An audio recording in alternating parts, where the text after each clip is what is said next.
Hello, this is George Benbow and welcome to the derivation of Rutherford's scattering equation. Before we start, we have to make some assumptions to make our lives much easier. The charge of a particle being projected is Z1e and the charge of a nucleus is Z2e. The laws of Newtonian mechanics will apply, and this is purely based on electromagnetic forces. Gravitational forces such as dmm over r squared need not be considered. The nucleus and the alpha particle are treated as point-load particles with point charges at their centres. And finally, each particle being projected is only deflected up to once by a single nuclear charge, hence why it is extremely important to use a thin gold foil in the experiment. We start off with our angular momentum L equal to mv0b, but using L equals the cross product of momentum and r, we get that L is also equal to mr squared divided by dt. When we make these equal to each other, we can eliminate m on both sides and make r squared divided by dt equals v0b, and this is going to be our first equation. Now let's move on to regular momentum. The magnitude of a momentum before, pi, is equal to the magnitude of a momentum after, pf, and we shall call this value p. The magnitude of the change of a vector shall be called delta p, and we can visualise these using the parallelogram rule. If we bisect the parallelogram along its longest diagonal, we see that it is perpendicular to the shortest diagonal, delta p. Remembering that the angle inside the triangle corresponds to the deflection angle, theta, we can see that each of the bisected internal angles is theta over 2. Using some simple trigonometry, sin theta over 2 is equal to 1/2 delta p over p, which is equal to delta p over 2p. Rearranging this, we get that 2p sin theta over 2 equals delta p, which we should call equation 2. Newton's second law states that F equals delta p over delta t, and we can imply from this that delta vector p equals the integral of vector f with respect to t. This implies that delta p equals the integral of f cos phi with respect to t. The equation for the electromagnetic force between two charged particles is equal to their charges over 4 pi epsilon naught r squared.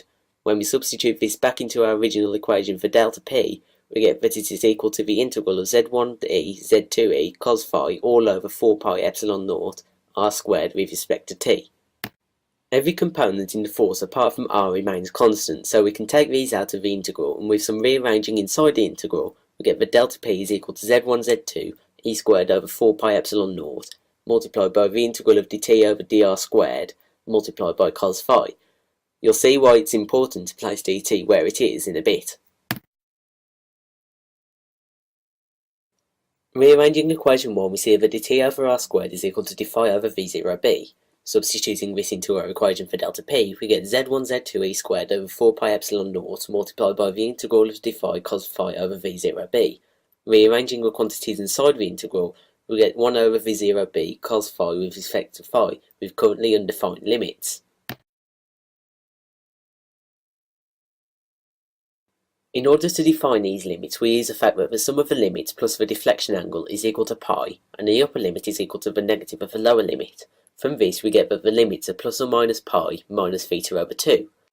Substituting this back into our original integral and integrating, we get z1 z2 e squared over 4 pi epsilon naught v0b multiplied by sin phi with the limits, and this is equal to z1 z2 e squared over 4 pi epsilon naught v0b multiplied by 2 sin half minus pi, and using the suitable compound angle formula, the trigonometric function simplifies to cosine theta by 2.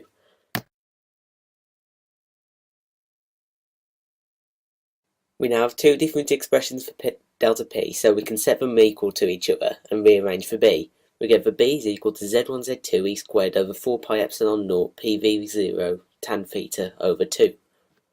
Neatening this up, we get to b equals z1 z2 e squared cot theta by 2 all over 8 pi epsilon naught times the initial kinetic energy of a particle. This is equation 3.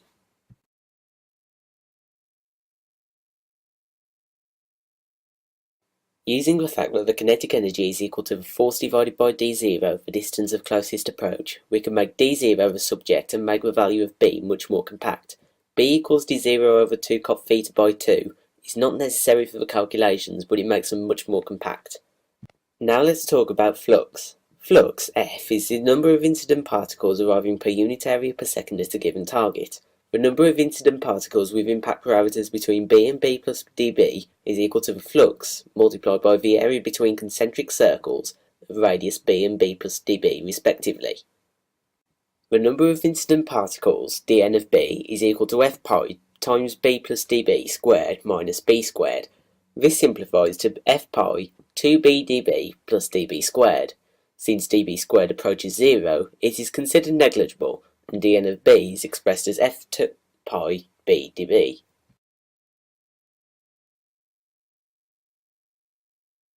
d by d theta of d0 over 2 cot theta over 2 is equal to d0 over 2 times minus a half cosec squared theta over 2, which equals minus d0 over 4 sine squared theta over 2.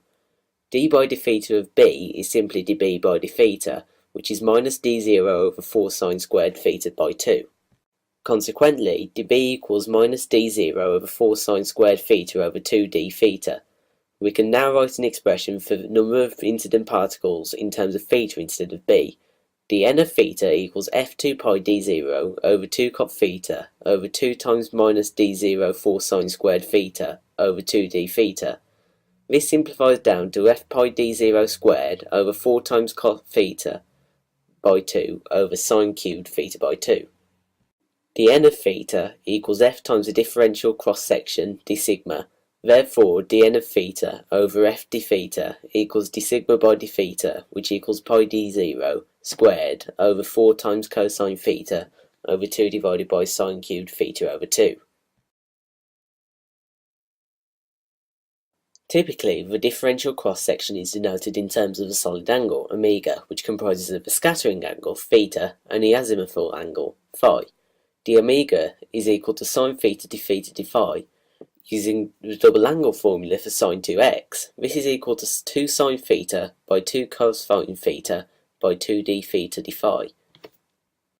d sigma by d theta is equal to d by d theta d theta by d phi multiplied by the range of phi, so it is equal to 2 pi d2 sigma by d theta d phi.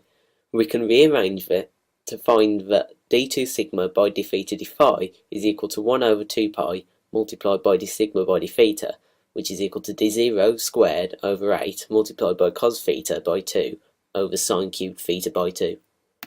Finally, we can write that d sigma by d omega equals d0 squared over 8 multiplied by cos theta by 2 over sine cubed theta by 2 multiplied by 1 over sine theta by 2 cos theta by 2.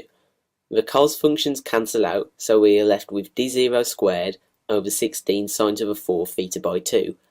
When we expand d0 squared and simplify, we get that d sigma by d omega is equal to z1 z2 e squared over 8 pi epsilon naught ek all squared times cosec to the 4 theta by 2.